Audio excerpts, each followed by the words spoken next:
Hi friends, ഇന്നത്തെ നമ്മുടെ recipe കർക്കിടക കഞ്ഞിയാണ്.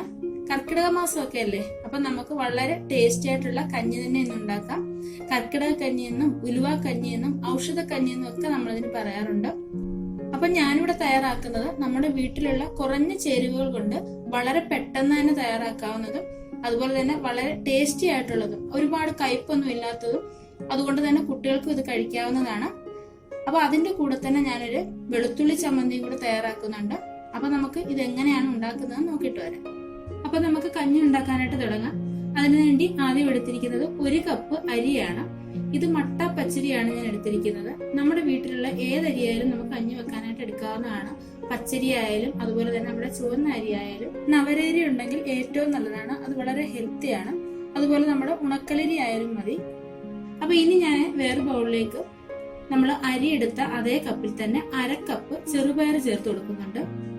ഇനി അതിന്റെ കൂടെ തന്നെ നമ്മുടെ മെയിൻ ഇൻഗ്രീഡിയന്റ് ആയിട്ടുള്ള ഉലുവയാണ് ചേർത്ത് കൊടുക്കുന്നത്. നമ്മൾ അരി എടുത്ത അതേ കപ്പിൽ തന്നെ 1/4 കപ്പ് ഉലുവ ചേർത്ത് കൊടുക്കുന്നുണ്ട്. ഉലുവയിൽ ഒരുപാട് ഗുണങ്ങളുണ്ട്. പ്രമേഹവും രക്തസമ്മർദ്ദവും കൊളസ്ട്രോളും ഒക്കെ നിയന്ത്രിക്കുന്നതിനും അതുപോലെ തന്നെ നമ്മുടെ ശരീരത്തിലുള്ള വേദനയൊക്കെ മാറ്റുന്നതിനും ഉലുവ വളരെ നല്ലതാണ്. അപ്പൊ ഇനി നമുക്കിതൊന്ന് നന്നായിട്ടൊന്ന് വാഷ് ചെയ്യണം.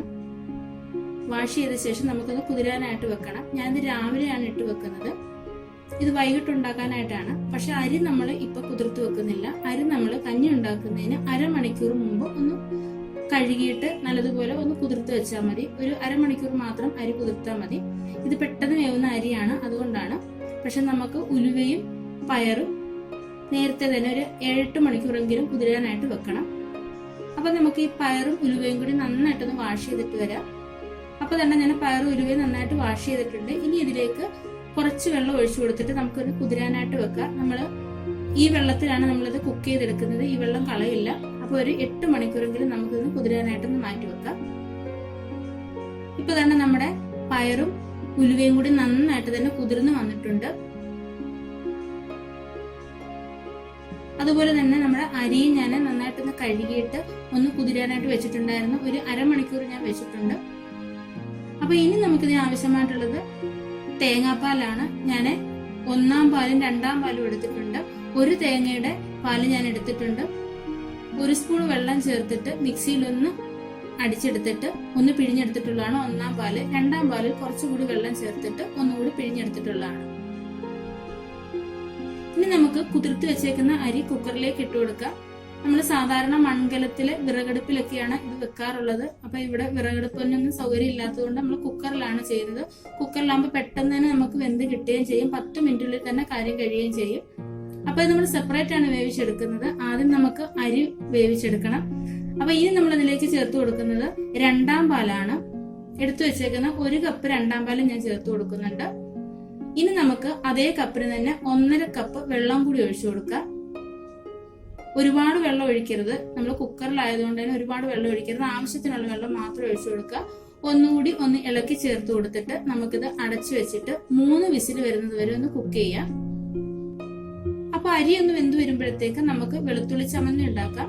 അപ്പൊ അതിനുവേണ്ടി ഞാനിവിടെ 3 ചുവന്നുള്ളി എടുത്തിട്ടുണ്ട്. അതുപോലെ 15 അല്ലി വെളുത്തുള്ളി എടുത്തിട്ടുണ്ട്. വെളുത്തുള്ളി നമ്മൾ കൂടുതൽ എടുക്കണം, വെളുത്തുള്ളി ചമ്മന്തി ആയതുകൊണ്ട് തന്നെ. അതുപോലെ 2 വറ്റൽമുളകും കുറച്ച് പുളിയും കുറച്ച് തേങ്ങ എടുത്തിട്ടുണ്ട്. അത് നമ്മൾ ചമ്മന്തി എത്രത്തോളം അരയ്ക്കുന്നതിനനുസരിച്ച് നമുക്ക് സാധനങ്ങൾ എടുക്കാവുന്നതാണ് കേട്ടോ. ഇനി നമുക്ക് ഈ ചുവന്നുള്ളിയും വെളുത്തുള്ളിയും കൂടി ചെറുതായിട്ടൊന്ന് അരിഞ്ഞെടുത്തിട്ട് ഒന്ന് എണ്ണയിലിട്ടൊന്ന് ചെറുതായിട്ടൊന്ന് വഴറ്റിയെടുക്കണം. അപ്പൊ ഞാനൊരു പാനിലേക്ക് 1 ടീസ്പൂൺ വെളിച്ചെണ്ണ ഒഴിച്ചു കൊടുത്തിട്ടുണ്ട്. അതിലേക്ക് നമ്മൾ അരിഞ്ഞു വെച്ചിരിക്കുന്ന ചുവന്നുള്ളിയും വെളുത്തുള്ളിയും വറ്റൽമുളകും കൂടി ഇട്ട് കൊടുക്കുന്നുണ്ട്. എന്നിട്ട് അതെല്ലാം കൂടി നമുക്ക് നന്നായിട്ടൊന്ന് വഴറ്റിയെടുക്കണം.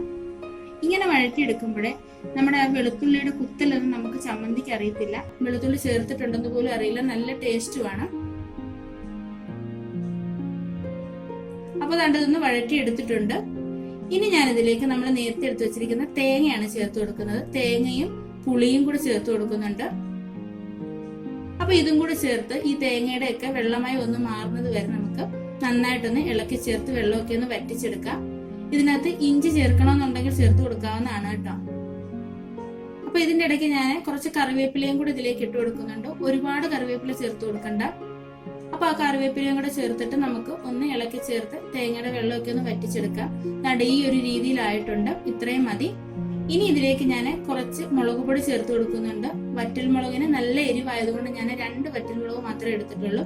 അതുകൊണ്ട് വളരെ കളർ കുറവായിരിക്കും. അപ്പൊ കുറച്ച് മുളക് പൊടിയോട് ചേർക്കാം. 1 ടീസ്പൂൺ കാശ്മീരി മുളക് പൊടിയാണ് ചേർത്ത് കൊടുക്കുന്നത്. അപ്പൊ ഈ മുളക് പൊടിയോട് ചേർത്ത് കൊടുത്തിട്ട് നന്നായിട്ടൊന്ന് ഇളക്കി ചേർത്തിട്ട് നമുക്ക് സ്റ്റൗ ഓഫ് ചെയ്യണം. എന്നിട്ട് ചൂടാറുമ്പോഴേ ഒട്ടും വെള്ളം ചേർക്കാതെ തന്നെ മിക്സിയുടെ ജാറിലിട്ട് നമുക്ക് നന്നായിട്ട് അരച്ചെടുക്കണം. അപ്പൊ അരച്ചെടുക്കുമ്പോൾ നമുക്ക് ഇതിലേക്ക് ആവശ്യത്തിനുള്ള ഉപ്പും കൂടി ചേർത്ത് കൊടുക്കണം കേട്ടോ. നല്ല ടേസ്റ്റി ആയിട്ടുള്ള ചമ്മന്തിയാണ്. നമ്മള് ഈ കർക്കിടക കഞ്ഞിയുടെ കൂടെ ഈ ചമ്മന്തി കൂട്ടി കഴിക്കുമ്പോൾ ആ കഞ്ഞിയുടെ കയ്പൊന്നും നമ്മൾ അറിയില്ല. അപ്പൊ അതാണ് നമ്മുടെ കുക്കറിലെ 3 വിസിൽ വന്നിട്ടുണ്ട്. പ്രഷറൊക്കെ ഒന്ന് പോയിട്ടുണ്ട്. ഞാൻ നല്ല കുക്കർ തുറന്നിട്ടുണ്ട്. അരിയൊക്കെ ദാണ്ട നല്ലതുപോലെ വെന്ത് വന്നിട്ടുണ്ട്. വെള്ളമൊക്കെ കറക്റ്റ് പരുവാണ്. ഇനി നമുക്ക് ഈ കഞ്ഞി വേറൊരു വലിയ പാത്രത്തിലേക്ക് മാറ്റണം. അതിനുശേഷം ആ കുക്കർ തന്നെ അടുപ്പത്ത് വെച്ച് കൊടുത്തിട്ടുണ്ട്. ഞാൻ കഴുകിയിട്ടൊന്നുമില്ല. ഇനി അതിലേക്ക് നമ്മൾ നേരത്തെ കുതിർത്ത് വെച്ചിരിക്കുന്ന പയറും ഉലുവയും കൂടി ചേർത്ത് കൊടുക്കുന്നുണ്ട്. ആ വെള്ളം തന്നെയാണ് നമ്മൾ യൂസ് ചെയ്യുന്നത്. ആ വെള്ളം കളയുന്നില്ല. വെള്ളം കുറവാണെങ്കിൽ കുറച്ച് വെള്ളം കൂടി നമുക്ക് ഒഴിച്ചു കൊടുക്കാം. നമ്മൾ ഈ പയറും ഉലുവയും ഇട്ട് കൊടുത്തേക്കുന്നതിന്റെ മുകളിൽ നിൽക്കുന്ന രീതിയിൽ നമ്മൾ വെള്ളം ഒഴിച്ചു കൊടുക്കണം. എന്നിട്ടിത് അടച്ചു വെച്ച് കൊടുത്തിട്ട് 2 വിസിൽ വരുന്നത് വരെ നമുക്കൊന്ന് കുക്ക് ചെയ്യാം. അപ്പൊ ഇതാ നമ്മുടെ പയറും ഉലുവയൊക്കെ 2 വിസിൽ വന്നിട്ടുണ്ട്. നല്ലതായിട്ട് ദാണ്ട് വെന്ത് വന്നിട്ടുണ്ട്. ഇതില് പയർ ഏതാ നമ്മുടെ ഉലുവ ഏതാണെന്ന് അറിയാൻ മേത്ത രീതിയിലാണ്. നമുക്ക് ഇത് ഉലുവയാണെന്ന് തോന്നത്തേ അല്ല നമ്മൾ ഈ കഞ്ഞി കഴിക്കുമ്പോഴേ. അപ്പൊ ഇതും കൂടി നമുക്ക് ആ കഞ്ഞിയുടെ കൂടെ നമുക്ക് ഇട്ട് കൊടുക്കാം. നമ്മൾ നേരത്തെ കഞ്ഞി മാറ്റി വെച്ചില്ല വലിയൊരു പാത്രത്തിലേക്ക്. അപ്പൊ ആ പാത്രത്തിലേക്ക് ഇട്ട് കൊടുക്കാം. കാരണം ഈ കുക്കറിലെ ഈ കഞ്ഞി ഒരുപാടുള്ളത് കൊണ്ട് ഈ കുക്കറിൽ പറ്റില്ല. അതുകൊണ്ടാണ് ഞാൻ വലിയൊരു പാത്രത്തിലേക്ക് മാറ്റിയത്. ഇത് കർക്കിടക മാസത്തിൽ മാത്രമല്ല, നമുക്ക് എപ്പോഴാണോ നമുക്ക് കഴിക്കാൻ തോന്നുന്നത് അപ്പോഴൊക്കെ നമുക്ക് ഉണ്ടാക്കി കഴിക്കാവുന്നതാണ്. വളരെ ഹെൽത്തി ആയിട്ടുള്ള ഒരു കഞ്ഞിയാണിത്. ഇത് കുട്ടികൾക്ക് പോലും കഴിക്കാം. കാരണം നമ്മൾ അധികം മരുന്നുകളൊന്നും ചേർക്കാത്തത് കൊണ്ട് തന്നെ ഇത് കുട്ടികൾക്ക് കഴിക്കാവുന്നതാണ്. അപ്പൊ ഇനി നമുക്ക് ഇതിലേക്ക് കുറച്ച് വെള്ളം കൂടി ഒഴിച്ചു കൊടുക്കാം. ഇതിലേക്ക് ചേർത്ത് കൊടുക്കേണ്ടത് ചൂടുവെള്ളമാണ് ചേർത്ത് കൊടുക്കേണ്ടത്. നല്ലതുപോലെ തിളച്ച വെള്ളം ചേർത്ത് കൊടുക്കണം. പച്ചവെള്ളം ഒഴിച്ച് കൊടുക്കരുത്. പച്ചവെള്ളം നമ്മൾ ഒഴിച്ചു കൊടുക്കാറ് ആ പച്ചവെള്ളത്തിന്റെ ഒരു ചുവ വരും. അപ്പൊ ആ വെള്ളം കൂടി ചേർത്ത് കൊടുത്തിട്ട് നല്ലതുപോലെ ഒന്ന് ഇളക്കി ചേർത്തിട്ട് നമുക്ക് കഞ്ഞി ഒന്ന് തിളപ്പിച്ചെടുക്കണം. അതുപോലെ തന്നെ ഒരുപാട് തീ കൂട്ടി വെക്കരുത്. കാരണം ഇത് പെട്ടെന്ന് അടുക്കി പിടിക്കും. നമ്മൾ ഈ കർക്കിടക കഞ്ഞി എന്ന് പറയുന്നത് ഒരുപാട് വെള്ളം ഒഴിച്ച് വളരെ ലൂസായിട്ടല്ല നമ്മൾ കുടിക്കേണ്ടത്. കുറച്ച് തിക്കായിട്ട് നല്ല കുറുകിയ പരുവത്തിനാണ് നമ്മളിത് കുടിക്കേണ്ടത്. അപ്പൊ തന്നെ നമ്മൾ ഇതിലേക്ക് ഉപ്പ് ചേർത്ത് കൊടുത്തിട്ടില്ലായിരുന്നു. അപ്പൊ അതിലേക്ക് ആവശ്യത്തിനുള്ള ഉപ്പ് ചേർത്ത് കൊടുക്കുന്നുണ്ട്. അതിന്റെ കൂടെ തന്നെ ഒരു 1/2 ടീസ്പൂൺ ജീരകം പൊടിച്ചതാണ് ചേർത്ത് കൊടുക്കുന്നത്.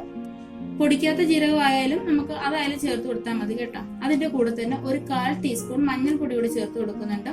അപ്പൊ ഇതെല്ലാം കൂടി ചേർത്ത് കൊടുത്തെങ്കിൽ നമ്മുടെ കഞ്ഞി നല്ല ഹെൽത്തി ആയിട്ട് നമുക്ക് കിട്ടത്തുള്ളൂ.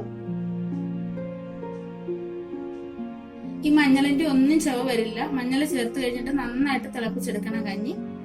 അപ്പൊ അതുകൂടി ചേർത്ത് ഒന്ന് ഇളക്കി ചേർത്തിട്ട് ഒന്ന് തിളപ്പിച്ചെടുക്കുന്നുണ്ട്. വേണ്ട നമ്മുടെ കഞ്ഞിയൊക്കെ ഒന്ന് തിളച്ചു വന്നിട്ടുണ്ട്. ഇനി ഇതിലേക്ക് നമ്മൾ ചേർത്ത് കൊടുക്കുന്നത് നമ്മൾ നേരത്തെ എടുത്തു വെച്ച 1-ാം പാലാണ്. നല്ല കട്ടിപ്പാലാണ്. ഇത് നമുക്ക് ഒഴിച്ചു കൊടുക്കാം.